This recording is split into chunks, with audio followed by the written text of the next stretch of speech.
네,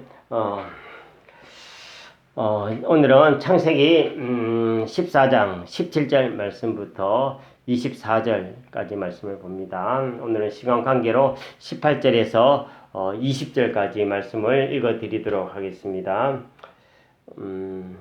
살렘왕 멜기세덱이 떡과 포도주를 가지고 나왔으니 그는 지극히 높으신 하나님의 제사장이었더라. 그가 아브라함에게 축복하여 이르되 천지의 주제시요 지극히 높으신 하나님이여 아브라함에게 복을 주옵소서. 너희 대적을 내 손에서 붙이신 지극히 높으신 하나님을 찬송할지로다 하매 아브라함이 그 얻은 것에서 10분의 1을 멜기세덱에게 주었더라. 아멘. 네, 오늘은 아브라함을 복되게 만든 것이 무엇인지를 같이 살펴보기를 소원합니다.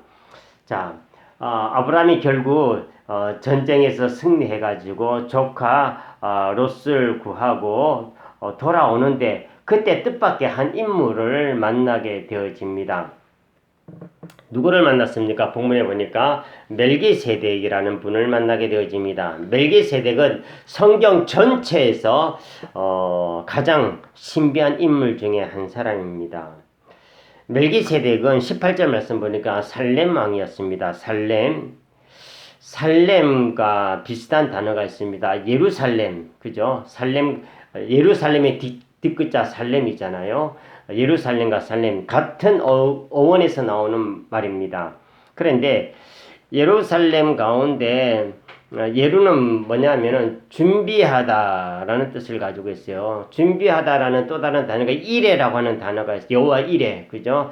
여호와 이레 같은 뜻을 가지고 있는데 예루는 준비하다 그런 뜻을 가지고 있고 또 예루살렘은 살롬과 같은 어원을 가지고 있어요. 그 뜻이 뭡니까? 평화라는 뜻을 가지고 있죠. 그래서 예루살렘은 합하면 무슨 뜻이 되겠습니까? 예루는 준비하다 그랬잖아요. 살렘은 평화. 그러니까 예루살렘은 평화가 준비된 도성, 평화가 예비되어져 있는 도성이라는 뜻을 가지고 있습니다. 예루살렘은 평화가 있는 도성이다라는 것입니다. 하나님의 나라죠. 평화가 기쁨이 있고. 자, 이 살렘 왕 멜기세덱은 결국 평화의 왕 예수 그리스도를 상징하는 것입니다. 자, 멜기세덱은 지극히 높으신 하나님의 제사장이었습니다. 히브리서 기자는 이런 말을 했습니다. 히브리서 7장 3절 말씀 보니까 멜기세덱을 가리켜서 그가 아버지도 없고 어머니도 없고 족보도 없고 시작한 날도 없고 생명의 끝도 없이 하나님의 아들과 닮아서 항상 제사장으로 있다 그랬습니다. 이 표현도 결국은 예수님을 나타내는 것입니다. 멜기세덱은 19절과 20절 말씀 보니까 아브라함을 축복했죠. 아브라함을 축복했고 아브라함이 하나님을 찬송하게 했다 그랬습니다. 본문을 통해서 배우는 아브라함을 복된 존재로 만드는 요소 두 가지가 있습니다. 그 두 가지를 오늘 같이 나누고자 합니다. 첫 번째, 아브라함을 복되게 만들었던 요소가 뭐가 있냐면은 하나님께 드리는 삶을 살았다라는 것입니다. 20절 말씀 보니까 아브라함은 멜기세덱으로부터 축복을 받고 자기가 전리품으로 얻었던 것에서 10분의 1을 취하여 그에게 주었다 그랬습니다.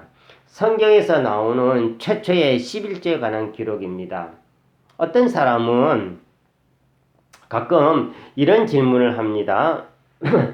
지금은 은혜 시대인데 구약 시대의 그 낡은 11조 율법을 왜 지켜야 합니까? 뭐 이런 얘기를 합니다. 네. 구약 율법은 누가 받았죠? 선조 가운데 모세가 받았죠. 시내산에서 모세로부터 시작되어졌습니다. 물론 11조도 그 율법에 포함되어져 있습니다만은 그러나 성경을 보니까 율법이 생기기 훨씬 전에 이미 11조를 드렸다라고 하는 기록이 나와 있습니다. 그러니까 11조는 율법과 상관없이 이미 훨씬 전부터 있어온 제도다라는 것입니다. 아브라함도 11조 들었어요. 아브라함은 모세 이전의 사람이에요. 야곱도 11조 들었습니다. 야곱도 모세 이전의 사람, 율법 이전의 사람입니다. 마태복음 23장 23절의 말씀 보면 이런 말씀이 있습니다. 화 있을진저 외식하는 서기관들과 바리새인들이여 너희가 박하와 회양과 근처에 11조는 드리되 율법에 더 중한 바 정의와 국률과 믿음은 버렸도다. 그러나 이것 11조도 드리고 저것 의와 국률과 믿음 그것도 버리지 말고 준행하라. 예수님이 그렇게 말씀하셨어요. 11조도 해야 되고 의롭게 또 국률로 또 믿음으로 살아가는 것도 반드시 지켜라. 그런 것입니다. 예수님은 이와 같이 11조도 행해야 한다라고 분명히 강조하였습니다. 은혜 시대를 열어주신 예수님도 인정한 이 11조를 자기 생각과 자기 편의와 자기 뜻에 따라 아무렇게나 생각하고 무시하면은 안 된다라는 것입니다. 11조는 드림을 통해 무엇을 믿음을 표현하는 것입니다. 그래서 11조는 돈을 드리는 것이 아니고 믿음을 드리는 것입니다. 믿음이 없는 사람은 절대로 11조 생활할 수 없습니다. 다시 말해서 우리가 11조를 드릴 때마다 나는 물질로 살지 아니하고 하나님의 은혜로 하나님의 도우심으로 하나님의 말씀으로 살아가는 것을 믿습니다. 이렇게 고백하는 것입니다. 또 11조는 하나님의 것을 구별할 줄 알고 은혜에 대해서 하나님의 은혜에 대해서 감사하는 것입니다. 이 감사 믿음이 중요한 것입니다. 실제적으로 이 감사 믿음이 물질 축복을 받기 위해서 갖추어야 할 핵심 요소인 것입니다. 힘들어도 먼저 11조를 떼어내고 나머지 아합으로 생활을 하셔야 되는 것입니다. 나는 먼저 생활비를 다 지출하고 난 다음에 나중에 11조 하려고 합니다. 그러는 분은 절대로 11조 생활할 수 없습니다. 평생 못하는 것입니다. 11조는 하나님의 것으로 여기고 먼저 하나님 앞에 바치고 나머지를 가지고 생활을 하면 신비하게도 하나님이 채워주시고 부족함이 없이 넉넉하게 쓸 수 있도록 채워주시는 것을 경험하게 되어집니다. 하나님은 11조를 가지고서 내가 너에게 은혜를 주는지 안 주는지 복을 주는지 안 주는지 시험해 보라고 그랬습니다. 굳이 시험 이렇게 그렇게 할 것 필요도 없지만 하나님이 주신다고 믿으시기 바랍니다. 시험해 보는 것보다 믿는 게 더 중요하고 더 많은 은혜와 축복 받습니다. 반드시 하나님 것을 구별했으면 좋겠습니다. 두 번째로는 이웃에게 베푸는 삶을 살라는 것입니다.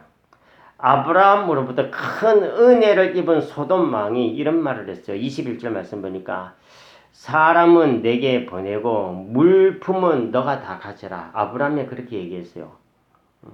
사람 포로로 잡혀간 사람 가운데 네 사람은 나에게 다 돌려보내주고 그 물질은 그냥 너 아브라함 너 다 가져가라. 너가 전쟁에서 피땀 흘려서 얻은 것이니까 가져가라 그랬어요. 그랬더니 아브라함이 뭐라 그랬습니까? 감사합니다. 내가 그냥 그래도 드렸는데도 다시 돌려주니까 감사히 잘 받겠습니다. 그래 가져갔나요? 아브라함은 그렇게 하지 않았어요. 아브라함 뭐라 그랬죠? 23절 내게 속한 것은 실 한 오락이나 들매끈 한 가닥도 내가 가져가지 아니하겠습니다. 라고 하면서 도와준 것을 이용해서 아브라함이 치부하려고 하지 않았다는 것입니다. 대인배의 모습이죠. 그는 넉넉한 마음을 가지고 베푸는 삶을 살았다는 것입니다. 은혜로 시작했으면 은혜로 마쳐야 됩니다. 은혜로 시작해가지고 물질로 마치려고 하면은 안 되는 것입니다. 돈 때문에 인간관계 신뢰 깨어지지 아니하도록 해야 됩니다. 물질 때문에 하나님을 향한 믿음이 떨어지면은 안 되는 것입니다. 복된 삶을 살려면 세상적인 욕심을 버리고 거룩한 욕심을 품으시기 바랍니다. 끝이 없는 세상적인 욕심을 다 차단하지 아니하면 성경에 보면 10년에 빠진다 그래요. 10년. 10년이 뭡니까? 성경은 지옥을 가서 무정쟁이라죠. 무정쟁이의 뜻이 뭐냐면 끝이 없는 10년이라는 뜻이에요. 계속 가져도 만족이 없는 거예요. 감사하지 못하는 그 삶의 지옥을 가리키는 것입니다. 그래서 이런 말이 있어요. 지옥 가면은 더 라고 하는 외침이 제일 많이 난다 그래요. 만족이 없으니까 더 가지고 싶고 더 하고 싶고 더 소리만 지옥이 더 크게 많이 난다고 그런 유머도 있습니다. 아무튼 욕심을 잘 다스리지 못하면 염려와 근심 떠나지 않게 되어지는 것입니다. 욕심의 가시에 찔린 상태에서 기도를 하면 내가 지금 기도를 하면서도 기도하는 건지 아니면은 염려, 근심, 걱정하고 있는지 구분이 안 되는 거예요. 그처럼 부귀영화와 명예에 너무 집착하면 삶이 지옥이 되어진다는 것입니다. 열심히 벌면서도 힘써 베풀고 나누고 또 적절하게 육신과 마음과 영혼을 새롭게 하는 데 쓰는 것이 행복이다라는 것입니다. 신약의 산상팔복 말씀에 보면은 마태복음 5장 3절 말씀 보면은 천국으로 시작하죠. 산상복음의 축복은 천국으로 시작해가지고 10절 말씀 보면은 천국으로 끝을 맺고 있습니다. 다시 말해서 산상팔복의 핵심 주제는 천국이에요. 천국은 주기도문에 의하면은 하나님의 뜻이 이루어지는 것이 천국이에요. 그렇죠. 하나님의 뜻에 순종할 때에 천국이 펼쳐진다는 것입니다. 그래서 예수님은 물질이 많고 성공한 자가 복이 있다 그런 말씀하지 않았어요. 그러지 않냐고 심령이 가난한 자가 복이 있다. 애통하는 자, 온유한 자, 의에 줄이고 목마른 자, 국률이 여기는 자, 마음이 청결한 자, 화평케 하는 자, 의를 위하여 박해를 받는 자, 그 자가 복이 있다 그랬습니다. 무슨 뜻입니까?